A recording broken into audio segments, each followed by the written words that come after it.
I was born in the mid-60s, and for the first 4 years of my life, we lived in a diverse neighbourhood just off Granby Street in Liverpool 8, which in those days was a really thriving community.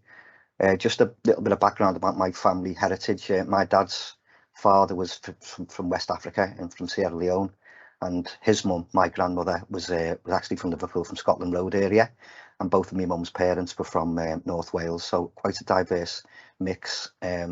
So as I say, we lived in Liverpool 8 for the first 4 years of my life, and then we moved to Aintree, so my dad could be closer to his place of work, and that's when I started school. And I suppose that's when I began to notice that the area we lived in and the school I attended weren't as diverse as I'd been used to. Obviously, I was used to seeing my grandparents, my aunts and uncles, and my cousins, and they all lived in Liverpool later around the Granby and Hyde Park Street areas. So I continued to see them at weekends and holiday periods. And all of my uncles were, married white women from the Liverpool area. So I had cousins who looked like me, who were mixed race, biracial. So that was something that was normal growing up. I suppose race wasn't really an issue for me until I became a teenager and I started to visit different parts of the city with my friends, just to visit other friends in other parts of the city, to play sport, football and whatever. And that's when I became aware of racism and discrimination. So, as an adult, I've encountered racism from being called names in the street, not being allowed into pubs and clubs, all kinds of excuses like members only, you haven't got a tie on, where's your jacket? I've had, a bit of trouble from the police, getting stopped in Calderstones Park one time by the police and got asked what I was doing in Calderstones Park, when at that time I was living in Mossley Hill, which was about half a mile away, and I went to Calderstone School, which was next door to the park.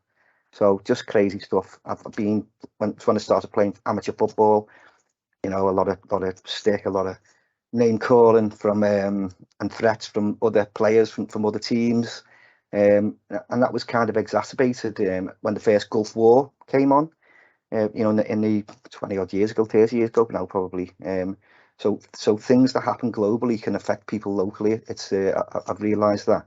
And then when I started working in Anfield. That was my first job. I got a bit of racial abuse from customers.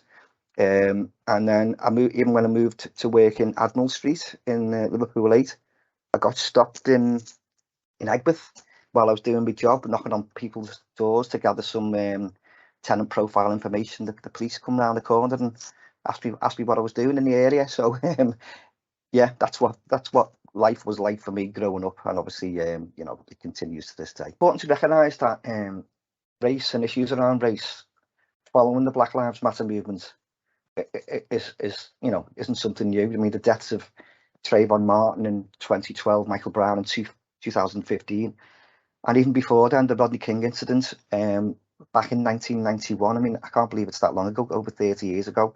And then obviously bang up to date with the George Floyd incident in 2020. These things are happening and to others due to injustice and racism. But again, remember, it's not a new phenomenon. The civil rights movement in the 1960s in the States, racism is a little bit more subtle now, despite all the law and the equality legislation. I think the Black Lives Matter process in the UK and across the world was a sign which it said that communities and people were not prepared to accept injustice or discrimination anymore, in the criminal justice system, in the job market, in education, in housing.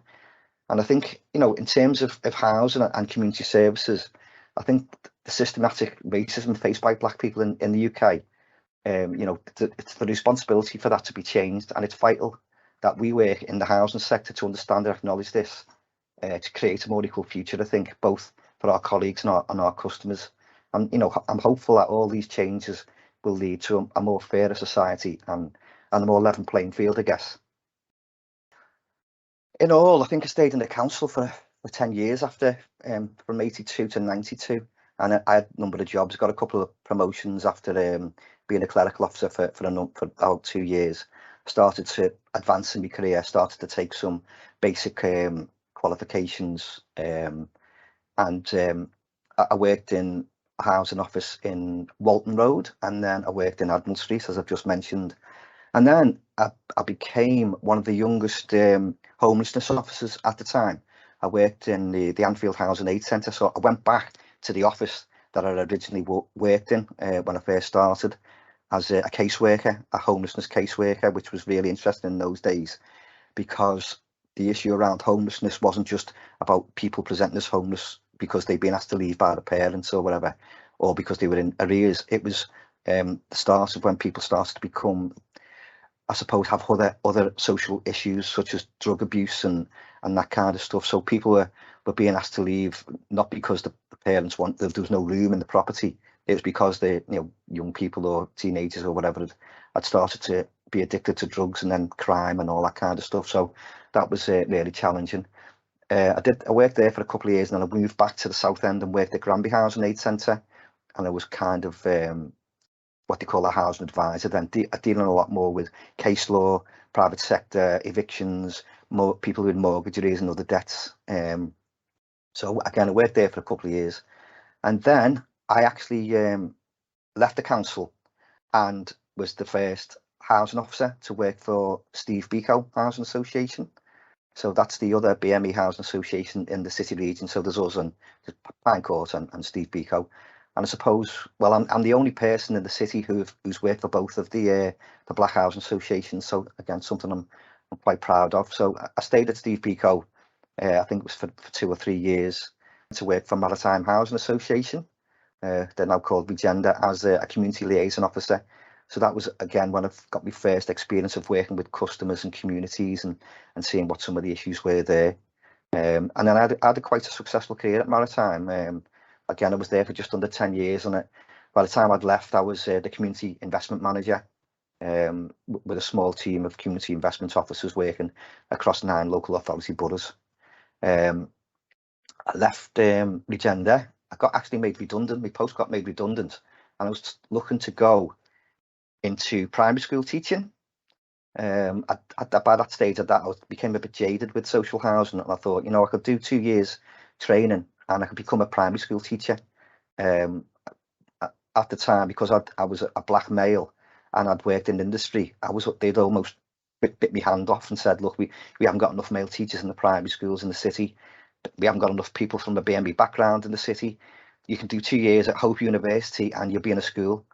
Problem was, I would have to, do it with a grant, and I couldn't afford the drop in salary with the young family. So I applied for a couple of jobs, and I started working for a consultancy called Priority Estates Project in Manchester, which was doing a lot of work around customer training, tenant training, independent tenant advice when all of the local authority stock was being transferred to housing associations.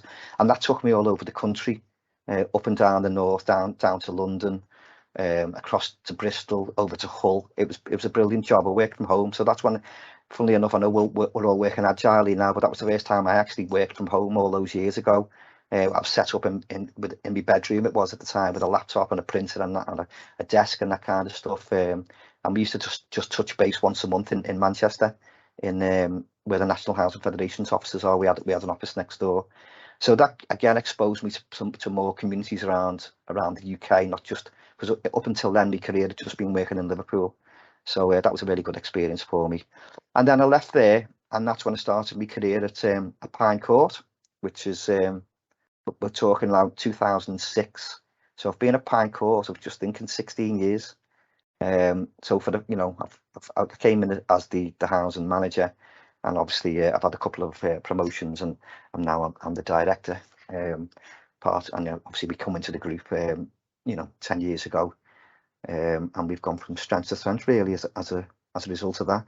Just while I'm talking about my career, alongside my working career, I've also done some voluntary work, and I've sat on a number of other housing association boards and community projects. So I'm currently a board member of a housing association in Manchester and a housing association in Preston, and I was previously the chair of Toxteth Tigers community program. It was like a basketball program, but it was more around about trying to engage young people from the local communities, young BME people from the local community who were not in education, not in training, not in employment, to try and mentor them and get them some skills to give them a better life chance. So I know that was a quick whistle stop tour, but that's where I am, and obviously I'm enjoying my role as director at Pine Court. I think BME house associations can have multiple and important roles, in providing affordable homes and services, care and support for BME communities. I think the activities of the BME housing organisations as social value, creating community institutions, working in the most disadvantaged neighbourhoods, promoting cohesion, offering BME communities opportunities to improve their life choices, sharing, fostering mutual endeavour to offer pathways for BME people to fulfil their aspirations and realise their ambitions. And I think it's fair to say that the black housing sector has a reputation for providing housing, delivering culturally sensitive care and support services, as well as managing community investment programmes. So, a lot of the BME associations work in England's most disadvantaged neighbourhoods. So we have got deep roots in such neighbourhoods. We operate as vital anchor organisations to diverse communities, and obviously we've welcomed migrants from all over the world. So a really important role for in the past and hopefully going forward. I'm a leader, and I'm very proud of my achievements, and hopefully I can be a role model for other BME people in the city region working in housing and regeneration and within local communities. I mean, as a leader of a BME association, particularly in housing, I get to attend the BME national meetings and forum. Pine Court is a member of that, and that's a collective of over 30 BME landlords, and it's good to meet up now and again with like-minded people to share knowledge, experiences, and generally offer support to each other, as well as looking at strategic issues around race and housing. So yeah, I'm really proud of my achievements, and I'm proud to lead as a black person at a BME association. I am indeed, yeah.